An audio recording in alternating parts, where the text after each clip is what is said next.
Irish Show.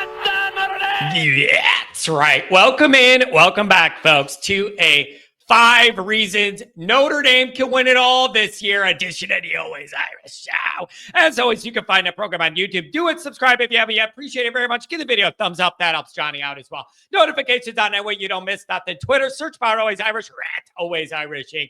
Emails alwaysirishindy@gmail.com. Audio only anywhere you want it. You can get it if you don't want to see my face. Nobody blames you for that. Call-in lines. 312-988-15. Dial it up. Tell Uncle Johnny all you've heard and seen.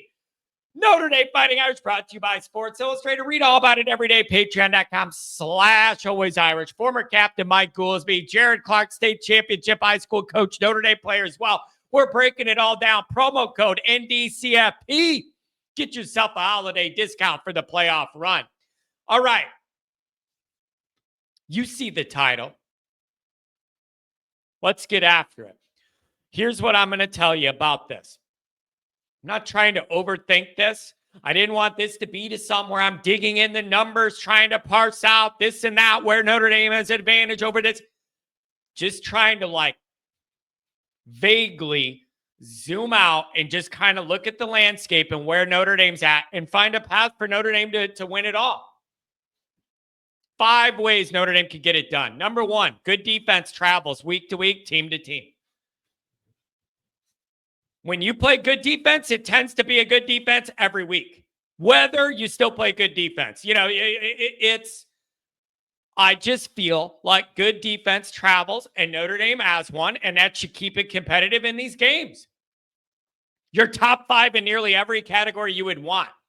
I would want more pressure with just the defensive line is one complaint you would have about the D. Maybe sometimes you feel like they give up too much in a run game a little bit here and there. But overall, they're top 5 in nearly every category, and they're a really good defense. They have confidence. They like their coaches. They believe in each other. They play for each other. They have confidence, but not over too much to where it's a bad thing. The next man up, this is a rare case where the next man up's been really good and there hasn't been a drop-off. Uncle Al's got it cooking. There's a lot going for it. Good defense plays good defense. In a way you can't promise, a good offense delivers. Weather can slow down a good offense. Just if you're a good throwing team, you get weather, that affects you. The quarterback could have an off day. I'm just saying it's easier to have an off day on offense than defense. And if you have a good defense, they show up every week, and it should keep Notre Dame in all these games. The margin of victory, just so many good things to like on defense. Can Notre Dame get more pressure in the postseason? If that's something you're worried about, that's fair. But I think this defense keeps Notre Dame in all these games. So right there, you could be in it to win it off that. Number 2, Jeremiah Love is a superstar that could take over any football game with any touch. Any carry, any catch, any handoff, anything. Every touch is like a football grenade waiting to go off. And I know people are going to say, well, other teams have stars too or whatever. I'm just saying I like ours. And if there was any scenario where you lightened up the load on that guy throughout the back half of the year to be able to give him more carries to pop in the playoff when it matters most, let's go. If you have anything set up where you could get Price and him out there on these dual back sets and confuse people and do more, let me have it. Whatever it is. That guy is a star that could change a football game in your favor with every single touch. And I know other teams have good players too. I like ours. This guy is a star. You give him a little crease, he's giving you the grease. You know what I'm saying? Number 3, Riley Leonard's legs. Riley Leonard's legs. It's the ultimate bailout, you guys. It is the ultimate get out of jail free card. It is the ultimate equalizer. Every play is 2 plays. When you got a guy back there that's a quarterback that could use his legs, every play is 2 plays. It could be a pass play if you want it to be, and everything breaks down, and then he runs, and then it turns into a run play, and then you take it. Whatever. It's the ultimate bailout. It's the ultimate, it's 3rd and long, and nobody's open, but he runs it for 9 yards and gets it first down on 3rd and 8. It is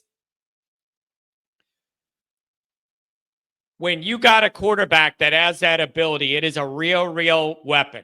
A real weapon. And listen, man, why would I ever want Notre Dame to not have a mobile guy that is good on his legs? The way we throw the ball, which is not great. Like, I need the quarterback to be mobile too, man. If you're like, I can't have Notre Dame's wide receiver core and a not mobile quarterback, you're screwed. Everybody realizes the only reason we're where we're at is Riley Leonard's legs, right? Does everybody realize how much he has bailed this offense out and made plays that shouldn't be made because of his legs? Kept drives going because of his legs. So I just think it's not Michael Vick back there. Like, it's not that kind of weapon.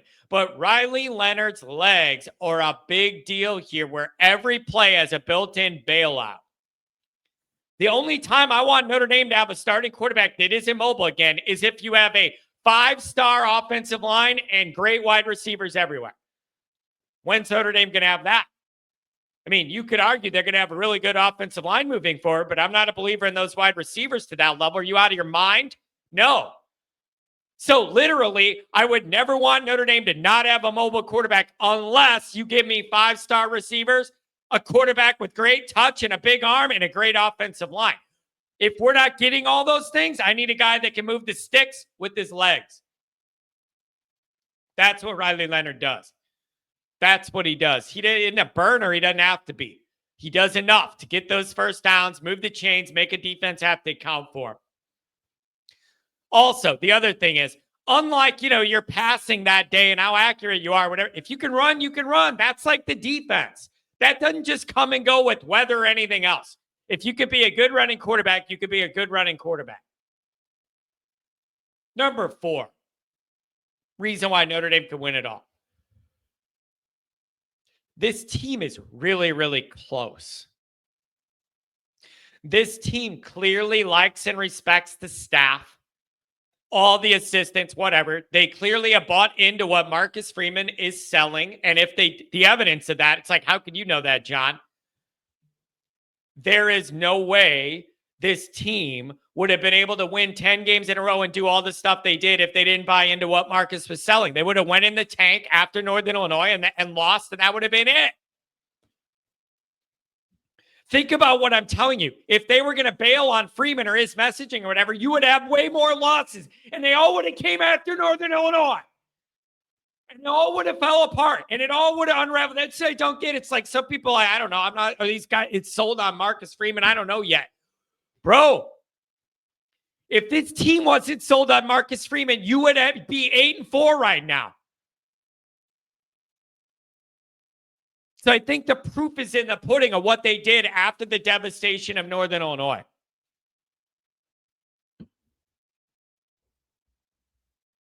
I think they would have just folded and ended. You would have ended up 9-3, 8-4 if they didn't buy in. And so, and here's the other thing, man. This team's so easy to like.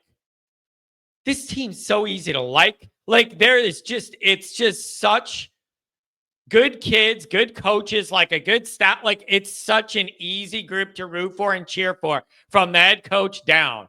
But they play for each other. They're playing with confidence, but not an over-the-top bravado. Like, I like where they're at.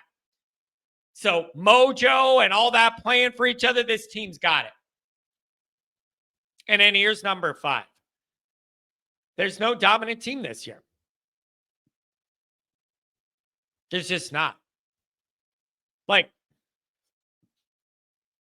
if you want to sell me Oregon's the favorite, or like Georgia has the best talent, top to bottom on their roster, whatever, like, fine. But what I've seen this year is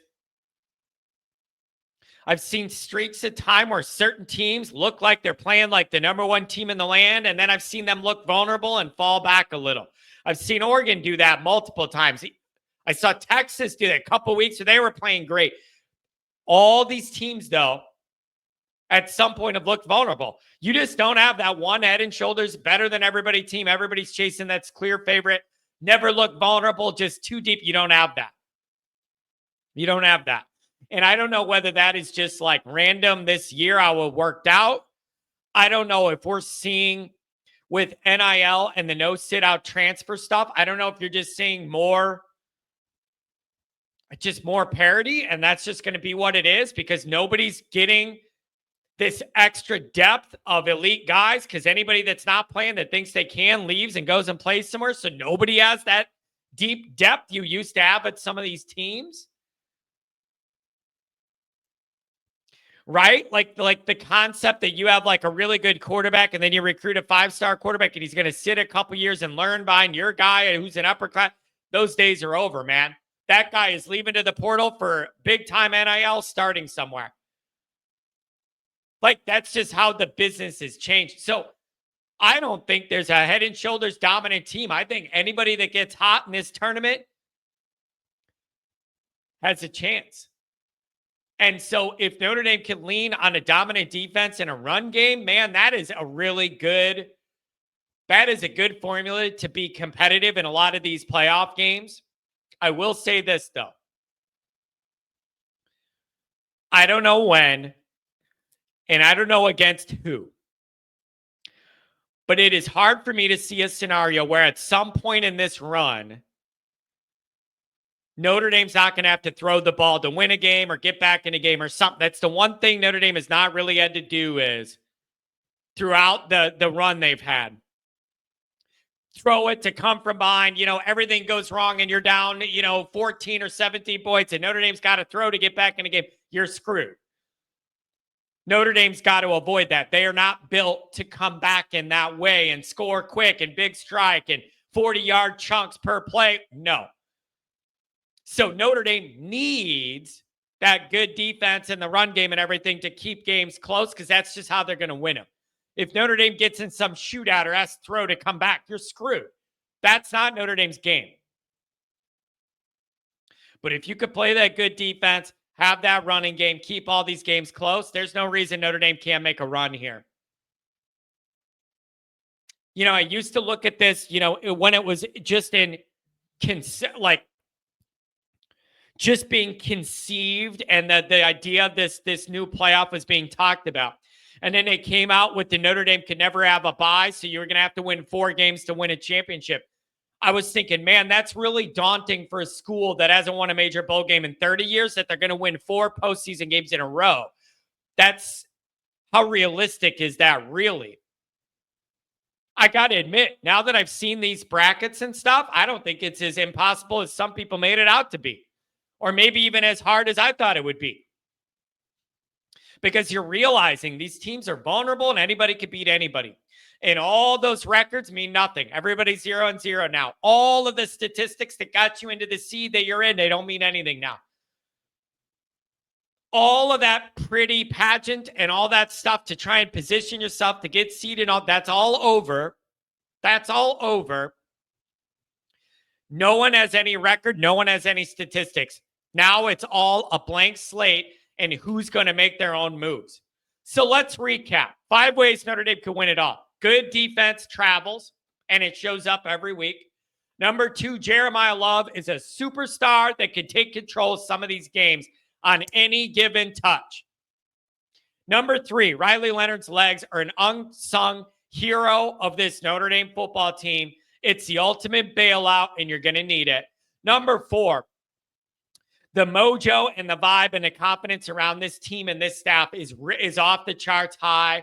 Just they play for each other. They respect each other. They love each other. It is a great, just a good blend of guys you want to see succeed. And I think that matters in playoff time. And number 5, there is no dominant head and shoulders better than everybody else team. Anybody in this tournament that gets hot and goes on a run can really do something special this year. So, listen, man, some people would say, what? Notre Dame. Why Notre Dame? I'm going to flip it on you and say, why not? Why not? Is anything I said ridiculous? I know other teams would have a top 5 list they feel good about too, but that's what I see for Notre Dame's. Let me know what you guys think. Don't forget to check out the merchandise. The link is in the description. You can browse and carouse all the different Always Irish gear. Make sure you head over there and get something for the next tailgate. Thanks for being here.